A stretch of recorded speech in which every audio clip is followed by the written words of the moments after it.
Yo, hope you guys are alright. Quick tip, revitalising a Pierburg Waxstat. So, this is our Waxstat. You can see the way the needle's protruding at the moment. I wasn't joking when I said chuck it in a jug of boiling water. So, here goes nothing.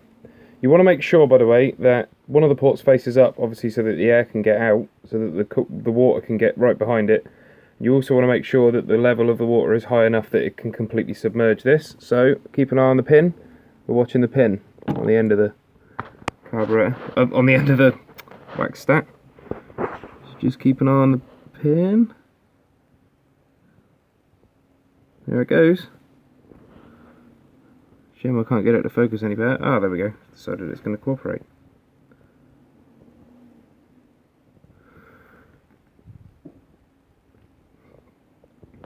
You can get it to heat up quicker by agitating the water a little bit.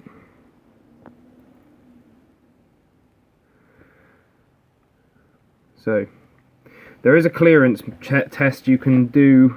I don't actually have my Pierburg books with me at this moment in time because they're in the other Scirocco, which is not here. But, as you can see, it's protruding out quite nicely. I'm just going to give it a few minutes to sit in there and we'll be back. Okie dokie, there we go. And it really is that simple. I hope the sounds come out alright on this. I'm holding my phone again, which I hate doing. But, yeah, so that is how you revitalise them. Now, two very important things. Don't stick your hand in a jug full of boiling water, because it's not going to end well. And secondly, and in my opinion more importantly, because I don't care too much about my hands, don't under any circumstances push on that pin.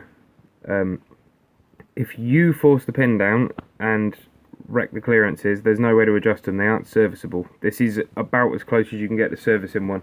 It's a good way to fix one. It's an even better way to ensure one keeps working, is to just every now and again do this. And it's a good way to test as well. But basically, the pin doesn't have chance to protrude to its full extent in its normal surroundings. So this is kind of like just letting it stretch its legs a little. So that's that. I might just see if I can grab the clearances actually while that's soaking, and I'll be able to let you know. Give me 2 ticks. Okie dokie, I've just been digging out the specs, and according to a forum post regarding making a tool that does the job of the Waxstat, so you can set the other associated gubbins up, which I've not needed, but then again, that's not to say it's not necessary. The pin should stick out 2mm when cold, and then when hot it should be 8.15mm. I don't think, personally, I'm going to be able to measure this up right. Let's give it a try. Nah. Oh, hang on, unless it's... This is really fiddly to do with the camera. Sorry guys, bear with. God damn it, this is awkward. Hang on, I'll be back in a sec. It doesn't matter. Don't worry about it. I've just done a bit more digging and it doesn't actually matter. That is specifications for making a tool. It's got nothing to do with what this Waxstat should be doing. It's just to give it an approximation for when you're actually setting the throttle setup up. Annoyingly, I've done this all as one video, which was really stupid of me. I'm going to have to cut that out now. Anyway, what you want to do now, and this is why I said do not press on it. Don't push on the pin, but reinstall the Waxstat, because you see this dowel's popping up. Make sure you got the dowel the right way around, for Christ's sake, or you'll push it all the way back. Just to show you, that dowel should go the slotted end facing the bottom of the carburetor, so vertically, and that gives you your spring actuation. Now the tension in those springs is what the Pierburg normally has to press against, so you're not going to damage it by pushing this down.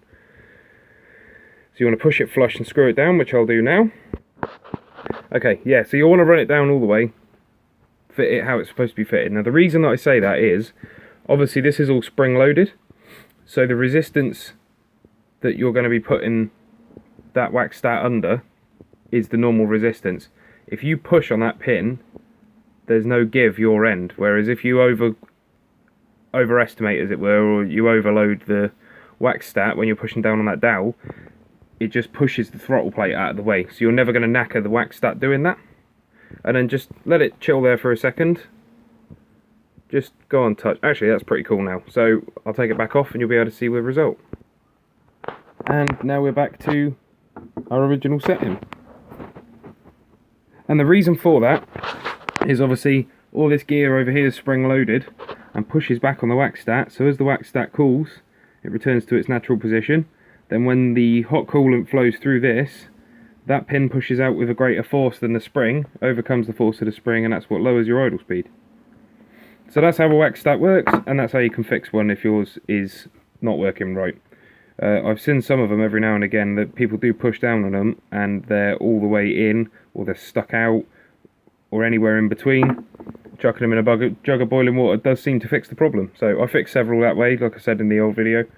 And that's about that. So anyway, I'm going to get back to fixing my, well, rebuilding my Pierburg, and I hope you all have a lovely weekend. Thank you very much.